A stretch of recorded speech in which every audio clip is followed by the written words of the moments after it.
అందరికీ నమస్కారం. నేటి నుండి మాఘమాసం ప్రారంభం. మాఘమాసం విశిష్టత ఏమిటి? మాఘం అంటే యజ్ఞం. యజ్ఞయాగాది క్రతువులకు మాఘమాసాన్ని శ్రేష్టమైనదిగా భావించేవారు. ఈ మాఘాధిపత్యాన క్రతువులు జరిగే మాసం గనుక మాఘమాసమైంది.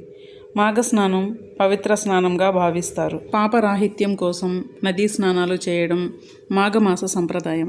మాఘస్నానాలు సకల కలుషాలను హరిస్తాయని భారతీయుల విశ్వాసం. మాఘస్నాన మహాత్మ్యాన్ని బ్రహ్మాండ పురాణం పేర్కొంటుంది. మృకండు ముని మనస్వినిల మాఘస్నాన పుణ్యఫలమే వారి కుమారుడైన మార్కండేయుని అపమృత్యువును తొలగించిందని పురాణ కథనం. కళ్యాణకారకమైన ఈ మాసంలో చేసే స్నానం పరమ పవిత్రంగా భావిస్తారు. పాపరాహిత్యం కోసం నదీ స్నానాలు చేయడం మాఘమాస సంప్రదాయం. మాఘమాసంలో సూర్యుడు ఉన్న రాశిని బట్టి ప్రత్యూష కాలంలో సూర్యకిరణాలు ఒక ప్రత్యేక కోణంలో భూమిని చేరుతాయి. ఆ సమయంలో సూర్యకిరణాల్లో ఉండే అతినీల లోహిత పరారుణ కిరణాల సాంద్రతల్లో మార్పులు వస్తాయి. ఆధునిక శాస్త్రవేత్తలు సైతం జనవరి 20 నుంచి మార్చి 30 వరకు సూర్యోదయానికి ముందు చేసే స్నానాలు చాలా ఆరోగ్యవంతమైనవని, వేగంగా ప్రవహించే నీళ్లలో చేసే స్నానాలు శ్రేష్టమని పేర్కొంటున్నారు. ఈ స్నానాలకు అధిష్టాన దైవం సూర్య భగవానుడు. స్నానానంతరం సూర్యునికి అర్ఘ్యం సమర్పించడం ఒక ఆచారం. మాఘమాసంలో సూర్యోదయానికి పూర్వం గృహ స్నానంతోనైనా 6 సంవత్సరాల అఘమర్షణ స్నాన ఫలం లభిస్తుందంటారు. బావినీటి స్నానం 12 ఏళ్ల పుణ్యఫలాన్ని, తటాక స్నానం ద్విగుణం, నదీ స్నానం చాతుర్గుణం, మహానదీ స్నానం శతగుణం, గంగా స్నానం సహస్రగుణం, త్రివేణి సంగమ స్నానం నదీ శతగుణ ఫలాన్ని ఇస్తాయని పురాణ వచనం. మాఘస్నానంలో దివ్య తీర్థాలను స్మరించి పాప వినాశనం కోరుతూ స్నానం చేయడం సంప్రదాయం. స్నాన సమయంలో ప్రయాగను స్మరిస్తే ఉత్తమ ఫలం లభిస్తుందని విశ్వాసం. మాఘ పూర్ణిమను మహామాఘం అంటారు. ఇది ఉత్కృష్టమైన పూర్ణిమ. స్నాన దాన జపాలకు అనుకూలం. ఈ రోజున సముద్ర స్నానం మహిమాన్విత ఫలదాయకమంటారు. మాఘమాసం మహిమ. అఘము అనే పదానికి సంస్కృతంలో పాపము అనే అర్థం. మాఘము అంటే పాపాలను నశింపచేసేది అనే అర్థాన్ని పండితులు చెబుతున్నారు. అందుకే మనకున్న మాసాలలో మాఘమాసం విశిష్టతను సంతరించుకుంది. ఇది మాధవ ప్రీతికరం. స్థూలాకారంలో మాధవుడంటే భగవంతుడు. శివుడైనా విష్ణువైనా ఎవరైనా కావచ్చు.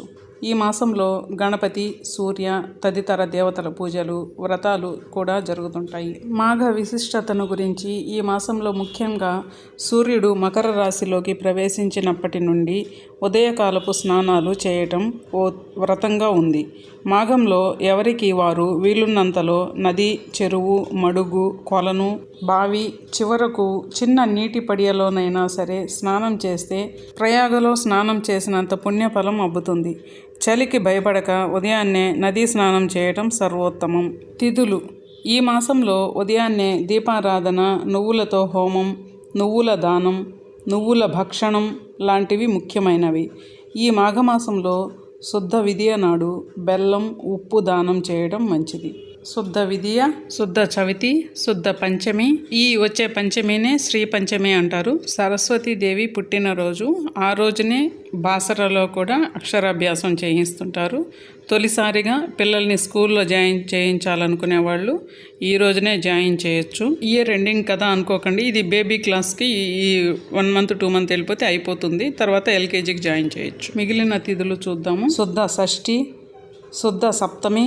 ఈ సప్తమినే రథ సప్తమిగా జరుపుకుంటాము. అష్టమి, నవమి, ఏకాదశి, ద్వాదశి, త్రయోదశి, మాఘ పూర్ణిమ, కృష్ణ పాడ్యమి, కృష్ణ సప్తమి, కృష్ణ ఏకాదశి, కృష్ణ ద్వాదశి, కృష్ణ చతుర్దశి, కృష్ణ అమావాస్య.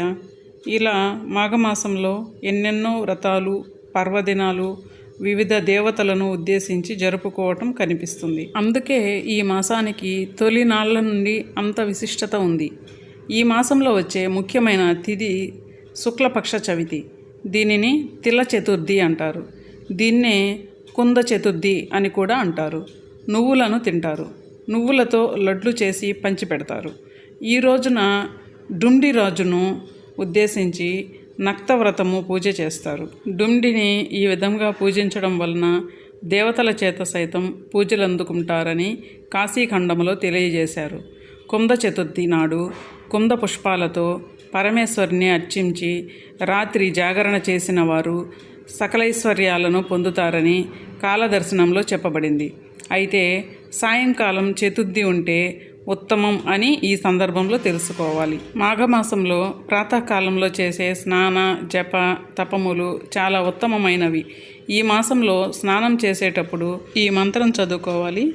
దుఃఖ దారిద్ర్య నాశాయ శ్రీ విష్ణు తోషణాయ చ ప్రాతః స్నానం కరోమ్య మాఘ పాప వినాశనం అని చేసిన తరువాత సవిత్రే ప్రసవిత్రే చ పరంధామ జలే మమ తత్తేజస పరిభ్రష్టం పాపం యాతు సశ్రద అని చదవాలి. సూర్య భగవానునికి అర్ఘ్యం ఇవ్వాలి. ఈ మాసాన్ని కుంభమాసం అని కూడా అంటారు. కొంతమంది ఈ నెలనాళ్ళు ముల్లంగి దుంపను తినరు. ఈ మాసంలో నువ్వులను పంచదారను కలిపి తినాలట. నువ్వులను దానమివ్వాలట. రాగి పాత్రలో గోధుమ రంగుగా ఉన్న నువ్వులను పాత్రతో సహా దానమిస్తే మంచిది. ఈ నెలలో మరణించిన వారికి అమృతత్వం సిద్ధిస్తుందట. అత్యంత ముఖ్యమైన విషయం ఏంటంటే ఈ మాసం అంతా నాన్ వెజ్ తినకుండా ఉంటే చాలా మంచిది, చాలా శ్రేష్టం. ఈ వ్రతాలన్నింటికంటే కూడా మీకు ఈ వీడియో నచ్చినట్లయితే మీ ఫ్రెండ్స్ అండ్ ఫ్యామిలీకి షేర్ చేయండి. Thank you.